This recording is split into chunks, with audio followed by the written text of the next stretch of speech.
Hello guys, welcome back to my channel. നമ്മുടെ വീഡിയോസൊക്കെ കാണുന്ന ഒരാൾ എന്നോട് ചോദിച്ചു ഏത് മെഷീനാണ് യൂസ് ചെയ്യുന്നത്, അതിൻ്റെ റിവ്യൂ ചെയ്യുമെന്ന്. അപ്പോൾ ഞാൻ ഓർത്തു ആ ഒരു മെഷീനെ പറ്റിയിട്ടുള്ള ഒരു കംപ്ലീറ്റ് റിവ്യൂ ചെയ്യാമെന്ന്. ഞാൻ യൂസ് ചെയ്യുന്ന മെഷീൻ ജാക്ക് F5 ആണ് കേട്ടോ. ഇതിപ്പോൾ ഞാൻ വാങ്ങിച്ചിട്ട് ഓൾമോസ്റ്റ് 1 ഇയർ കഴിഞ്ഞിട്ടുണ്ട്. അപ്പോൾ ഈ ഒരു വീഡിയോയിൽ ഇതിൻ്റെ കംപ്ലീറ്റ് ഡീറ്റെയിൽസും ഇതെങ്ങനെയാണ് ഓപ്പറേറ്റ് ചെയ്യുന്നത്, അതിൻ്റെ പാർട്സ് എന്തൊക്കെയാണ് എല്ലാം ഞാൻ പറയുന്നുണ്ട്. ആദ്യം തന്നെ നമുക്കിതിൻ്റെ സ്വിച്ചിങ്ങും കാര്യങ്ങളും എല്ലാം കറക്റ്റ് ആക്കാം. നമ്മൾ ഇതിൻ്റെ മെയിൻ സ്വിച്ച് ഓൺ ആക്കിയതിന് ശേഷം നമുക്ക് മെഷീനിൽ തന്നെ പുറകിലായിട്ട് ഈ ഒരു ഭാഗത്തായിട്ട് ഒരു കുഞ്ഞി സ്വിച്ച് ഉണ്ടാകും, അതുകൂടി ഓൺ ആക്കുക. അപ്പോൾ അതിൻ്റെ റീഡിംഗ് ടാബിൽ നമുക്ക് ഓണായി എന്നുള്ളൊരു കാര്യം നമുക്ക് കാണാൻ പറ്റും. ഈ ഒരു ഓപ്ഷൻ്റെ പേരാണ് ബോബിൻ വൈൻഡർ ത്രെഡ് ഗൈഡ് എന്ന് പറയുന്നത്. നമ്മൾ ബോബിനിൽ നൂല് ചുറ്റുന്നതിന് മുൻപ് തന്നെ ആദ്യം അതിൽ കൂടിയാണ് നൂല് കയറ്റുന്നത്. അതിനുശേഷം നിങ്ങൾ ഈ കാണുന്ന ഒരു ബ്ലാക്ക് നോബ് കണ്ടോ, അതിലോട്ട് നമ്മൾ ബോബിൻ വെക്കും.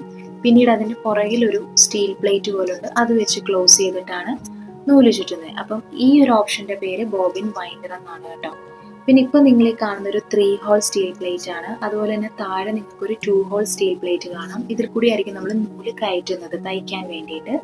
പിന്നെ ഇപ്പോൾ ഈ കാണുന്നത് ടെൻഷൻ റെഗുലേറ്റർ ആണ്, അതായത് നമ്മുടെ നൂലിൻ്റെയൊക്കെ ടെൻഷൻ ടൈറ്റ് ആക്കുകയും കുറയ്ക്കുകയൊക്കെ ചെയ്യുന്നത് അതിലാണ്. അതെല്ലാ തയ്യൽ മെഷീനിലും കാണും. അതുപോലെ തന്നെ ഇപ്പോൾ ഈ കാണിച്ചത് നമ്മുടെ ടേക്കപ്പ് ലിവർ ബാർ ആണ്, അതും എല്ലാ തയ്യൽ മെഷീനിലും കാണും. ഇതെന്താണെന്നറിയാലോ, നമ്മുടെ പ്രഷർ ഫൂട്ടാണ്, അതിനെ സപ്പോർട്ട് ചെയ്യുന്നതാണ് പ്രഷർ ബാർ. പിന്നെ ഈ കാണുന്നത് നമ്മുടെ സൈഡ് പ്ലേറ്റ് ആണ്. ഈ സൈഡ് പ്ലേറ്റ് നമ്മൾ ഇതുപോലെ തുറന്നു വെച്ചിട്ടാണ് നമ്മൾ ബോബിൻ കേസ് എല്ലാം ഇതിനുള്ളിൽ കറക്റ്റ് ആയിട്ടാണോ ഇരിക്കുന്നതെന്നെല്ലാം നമ്മൾ ഫിക്സ് ചെയ്യുന്നത് തുറന്നു വെച്ച് നോക്കിയിട്ടാണ് കേട്ടോ. ഇത് അതിൻ്റെ ഉൾഭാഗമാണ്. പിന്നെ ഈ ഒരു മെഷീനിൽ നമുക്ക് പുറകിൽ തന്നെ ഒരു ലിഫ്റ്റിംഗ് ബാർ കാണാൻ കഴിയും, അതായത് പ്രഷർ ഫൂട്ട് ലിഫ്റ്റ് ചെയ്യുന്ന ബാറാണത്.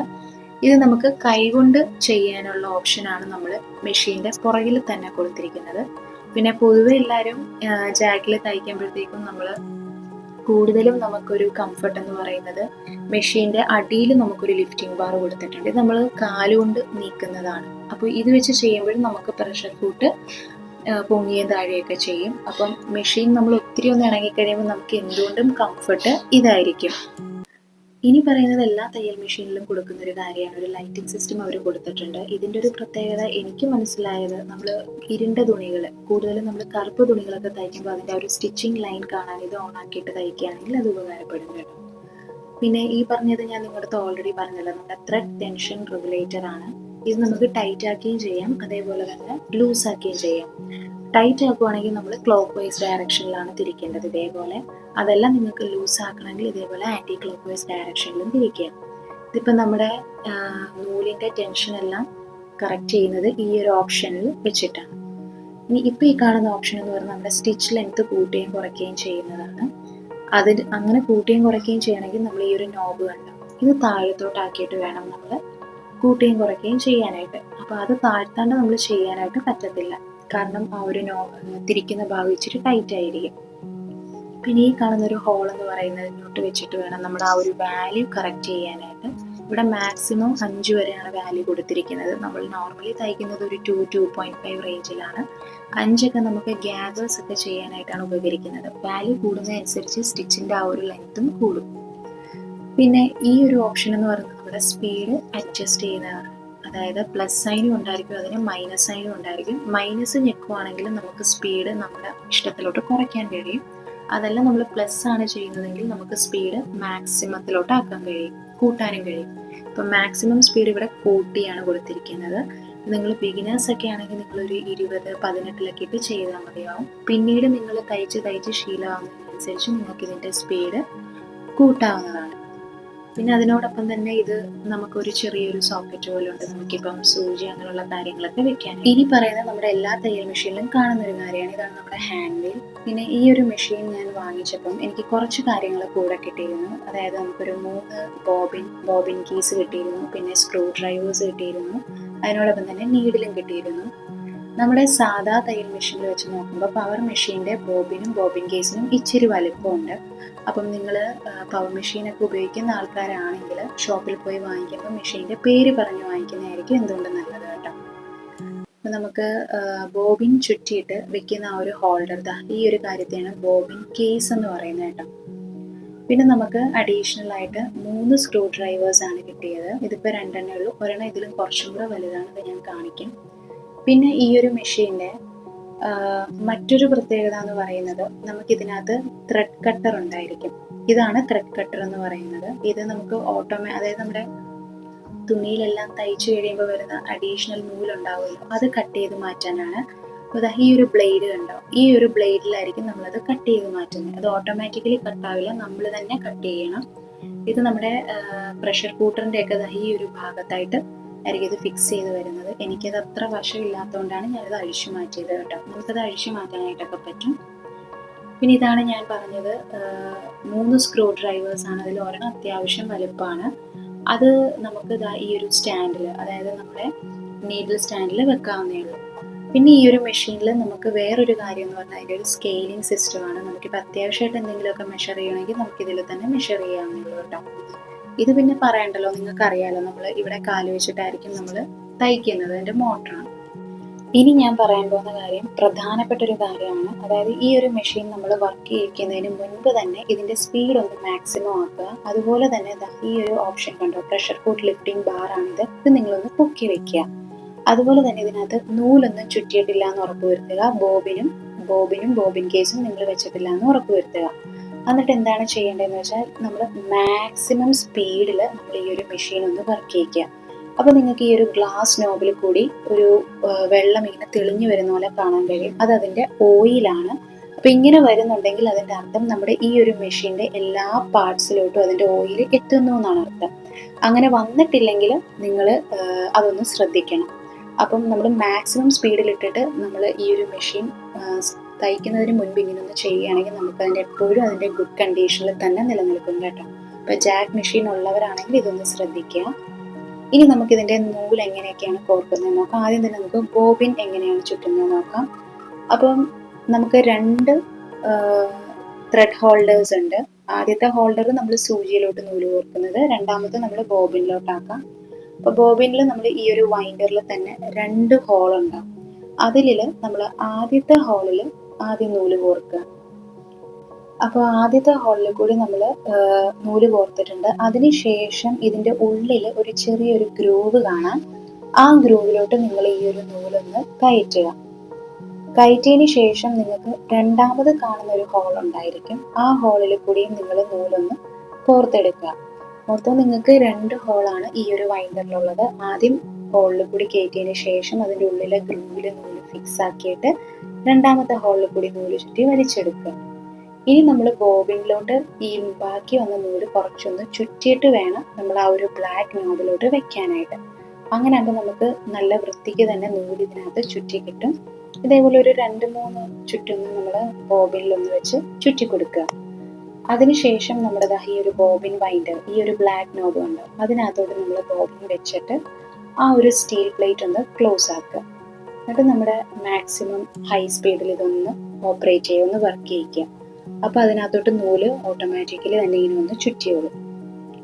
ഈ കാണുന്നത് നമുക്ക് ആ ഒരു ത്രെഡ് കട്ട് ചെയ്തെടുക്കാനായിട്ടുള്ള ബ്ലേഡാണ് കേട്ടോ. അപ്പോൾ ബോബിനിൽ നമ്മൾ നൂല് ചുറ്റിയതിന് ശേഷം നമുക്ക് ഇതേപോലെ തന്നെ കട്ട് ചെയ്തെടുക്കാവുന്നേ ഉള്ളൂ. ഇനി എന്താ ചെയ്യേണ്ടത്, നമുക്കിതിനി ബോബിൻ കേസിനകത്തോട്ട് വെക്കുക. നമ്മുടെ ബോബിൻ കേസ് ഞാൻ ഓൾറെഡി നിങ്ങളടുത്ത് പറഞ്ഞല്ലോ, ബോബിൻ വെക്കുന്ന ഒരു സപ്പോർട്ടിംഗ് ഹോൾഡറിനെയാണ് ബോബിൻ കേസ് എന്ന് പറയുന്നത്. ഇതേപോലെ ബോബിൻ കേസിൽ വെക്കുമ്പോൾ നമുക്ക് അതിൻ്റെ സൈഡിൽ തന്നെ ചെറിയൊരു വെട്ട് കാണും. ആ വെട്ടിലോട്ട് നമ്മൾ നൂല് കയറ്റിയിട്ട് വേണം ഇതേപോലെ ഒന്ന് കയറ്റി സൈഡിലോട്ടാക്കി വേണം കൊടുക്കാനായിട്ട്. അപ്പോൾ നമ്മളത് ചുറ്റിയിട്ടുണ്ട്. ഇനി നമ്മളിത് വെക്കാൻ നേരത്ത് ഈ ഒരു ഓപ്പണിംഗ് കണ്ടോ നിങ്ങൾ, ബോബിൻ കേസിൻ്റെ ആ ഒരു ഓപ്പണിംഗ് നമ്മുടെ നമ്മുടെ സൂചിയായിട്ട് നേരെ വരുന്ന രീതിയിൽ തന്നെ വെക്കുക കേട്ടോ. എന്നിട്ട് നമ്മൾ ഇതിൻ്റെ ഉള്ളിൽ കൂടി വെക്കുക. അപ്പോൾ ഒന്ന് പ്രസ് ചെയ്ത് കൊടുത്താൽ മതി. പ്രസ് ചെയ്യുമ്പോൾ നിങ്ങൾക്ക് ക്ലിക്ക് എന്നൊരു സൗണ്ട് കേൾക്കും. അങ്ങനെ സൗണ്ട് കേൾക്കണമെങ്കിൽ നമ്മുടെ പ്രഷർ കുക്കർ പൊക്കി കൊടുത്തിട്ട് വേണം ഈ ബോബിൻ കേസ് അതിനകത്തോട്ട് വെക്കാൻ കേട്ടോ. ഇനി നമുക്ക് നൂല് കയറ്റുന്നത് എങ്ങനെയാണെന്നുള്ളത് നോക്കാം. നമ്മുടെ സൂചിയിലോട്ട് നൂല് കയറ്റുന്നത് എങ്ങനെയാണെന്ന് നോക്കാം. അതിന് വേണ്ടിയിട്ട് വീണ്ടും നമ്മൾ ആദ്യത്തെ ഹോൾ ഉണ്ടാവും, അതിലോട്ടാണ് ഞാൻ ആദ്യം ത്രെഡ് കയറ്റുന്നത്.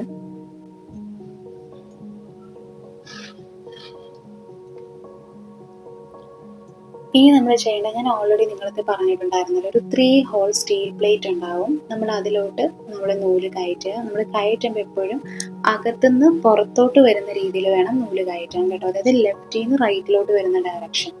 അപ്പോൾ ആദ്യത്തെ ഹോളിൽ കയറ്റി, അതുപോലെ തന്നെ രണ്ടാമത്തെ ഹോളിലും നമ്മൾ കയറ്റിയിട്ടുണ്ട്. അതുപോലെ തന്നെ നമ്മൾ മൂന്നാമത്തെ ഹോളിലും ഈ പറയുന്ന പോലെ അകത്തുനിന്ന് പുറത്തോട്ട് വരുന്ന ഡയറക്ഷനിൽ നൂല് കോർക്കുക.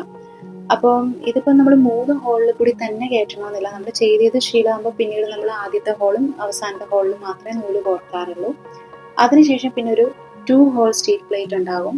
അവിടെയും നിങ്ങൾ ഇതേപോലെ തന്നെ ആദ്യത്തെ ഹോളിലും കയറ്റുക, അതായത് അകത്തുനിന്ന് പുറത്തോട്ട് വരുന്ന ഡയറക്ഷനിൽ ചെയ്യുക. അതേപോലെ തന്നെ രണ്ടാമത്തെ ഹോളിലും നിങ്ങൾ അങ്ങനെ കയറ്റുക. ഇനി നമ്മുടെ ഈ ഒരു ടെൻഷൻ റെഗുലേറ്റർ ഉണ്ടാവുമല്ലോ, അതിനുള്ളിൽ ഒരു ഗ്രൂവ് ഉണ്ടായിരിക്കും. അതിൽ കൂടി നിങ്ങൾ നൂലൊന്ന് ചുറ്റിയെടുക്കുക. ചുറ്റിയെടുത്തതിന് ശേഷം അതിൻ്റെ സൈഡിൽ ഒരു ചെറിയൊരു സ്റ്റീൽ വയർ ഉണ്ടായിരിക്കും. ഈ ഒരു സ്റ്റീൽ വയർ കണ്ടോ, അതിൽ കൂടിയും നൂലിങ്ങനെ ചുറ്റിയെടുത്തിട്ട് അതിൻ്റെ താഴെ ഒരു സ്റ്റീൽ നോബുണ്ട്, അതിലോട്ട് ഇങ്ങനെ കയറ്റുക. ഇത് ജാക്കിൽ ഇങ്ങനെ കുറച്ച് കാര്യങ്ങൾ ഇങ്ങനെ നൂല് കയറ്റാനുണ്ട്. പക്ഷെ നമുക്ക് ആദ്യം കുറച്ച് ബുദ്ധിമുട്ടുണ്ടാവുമെങ്കിലും പിന്നീട് നമുക്കത് ഭയങ്കര എളുപ്പമായിട്ട് മാറും കേട്ടോ. പിന്നെ നമ്മുടെ ഈ ഒരു ടേക്കപ്പ് ലിവർ ബാർ ഉണ്ടല്ലോ, അതിലോട്ട് നമ്മൾ നൂല് കയറ്റിയിട്ടുണ്ട്. അതിനുശേഷം നമുക്ക് അതിൻ്റെ താഴെ തന്നെ വേറെ രണ്ടൊരു സ്റ്റീൽ നോബ് കാണാൻ കഴിയും. അതിനുള്ളിലോട്ടും നമ്മൾ ഇതേപോലെ നൂല് കോർക്കുക. അപ്പം ഈ കോർക്കുന്നതെല്ലാം നമുക്ക് കറക്റ്റായിട്ട് കിട്ടിയാൽ തന്നെ നമുക്ക് നല്ല വൃത്തിക്ക് തയ്ച്ചെടുക്കാൻ കഴിയും കേട്ടോ. പിന്നെ നമ്മുടെ നീഡിലിൻ്റെ മുകളിൽ ഒരു നോബ് ഉണ്ടായിരുന്നു, അതിലൂടെ കയറ്റി. പിന്നെ നീഡിലിൻ്റെ മുകളിൽ ചെറിയൊരു ഹോള് കണ്ടോ നിങ്ങൾ, ആ ഒരു ഹോളിലോട്ടും കൂടി ഈ ഒരു നൂല് കോർത്തെടുക്കുക കേട്ടോ. അത് നിങ്ങൾക്ക് ഓപ്ഷനാണ്, വേണമെങ്കിൽ ചെയ്താൽ മതി. അത് ചെയ്ത് ശീലമായി കഴിയുമ്പോൾ പിന്നെ അതിലോട്ടൊന്നും നൂല് കയറ്റേണ്ട ആവശ്യമില്ല. ഡയറക്റ്റ് ആയിട്ട് നമുക്ക് ആ ഒരു നീഡിലോട്ട് തന്നെ നൂല് കയറ്റാവുന്നേ ഉള്ളൂ. അങ്ങനെ നമ്മൾ നൂല് കയറ്റി എടുത്തിട്ടുണ്ട്. പിന്നെ ഈ ഒരു ബ്ലൂസ് കാര്യങ്ങളോ ഞാൻ ഞെക്കുന്നത്, അത് നമുക്ക് അത്യാവശ്യമൊക്കെ 2-3 സ്റ്റിച്ചൊക്കെ വേണമെങ്കിൽ നമുക്കിങ്ങനെ ഞെക്കുവാണെങ്കിൽ നമുക്ക് ചെയ്തെടുക്കാൻ കഴിയും. അതുപോലെ തന്നെ നമുക്ക് ഉള്ളിലുള്ള ബോബിൻ്റെ നൂല് നമുക്ക് പുറത്തോട്ട് വലിച്ചെടുക്കാനും ആ ഒരു ഓപ്ഷൻ നമുക്ക് ഉപകാരപ്പെടും കേട്ടോ. അതിൽ താഴെ ഞെക്കുവാണെങ്കിൽ നമുക്ക് ഒരു വട്ടം സ്റ്റിച്ച് പോകും കണ്ടോ. അതേസമയം നമ്മൾ മുകളിൽ ഞെക്കുവാണെങ്കിൽ നമുക്ക് ഡബിൾ സ്റ്റിച്ച് വീഴും. അതാണ് അതിൻ്റെ ഒരു പ്രത്യേകത. നിങ്ങൾക്ക് ബോബിനിലെ നൂലെല്ലാം പുറത്തോട്ട് എടുക്കണമെങ്കിൽ അവിടെ ഞെക്കിയാൽ മതിയാവും.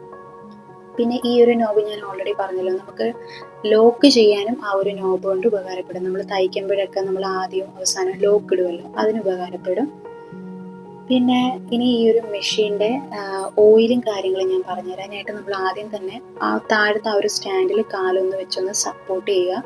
എന്നിട്ട് ഇതിൻ്റെ ബോഡി പതുക്കെ ഇങ്ങനെ ഒന്ന് പൊക്കിയെടുക്കുക. ഇത് അത്യാവശ്യം നല്ല വെയിറ്റ് ഉണ്ട് കേട്ടോ. അപ്പോൾ അതുകൊണ്ടാണ് ഞാൻ താഴത്തെ സ്റ്റാൻഡിൽ നമ്മൾ കാലുകൊണ്ടൊന്ന് സപ്പോർട്ട് ചെയ്യണമെന്ന് പറഞ്ഞത്.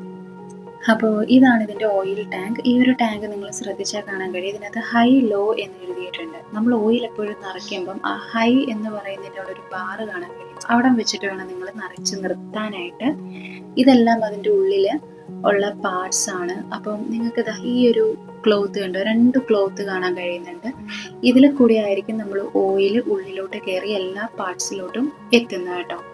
പിന്നെ അതേപോലെ തന്നെ ഞാൻ നേരത്തെ പറഞ്ഞിരുന്നു ഹൈ ലോ എന്നൊരു ഓപ്ഷൻ ഉണ്ടെന്ന്.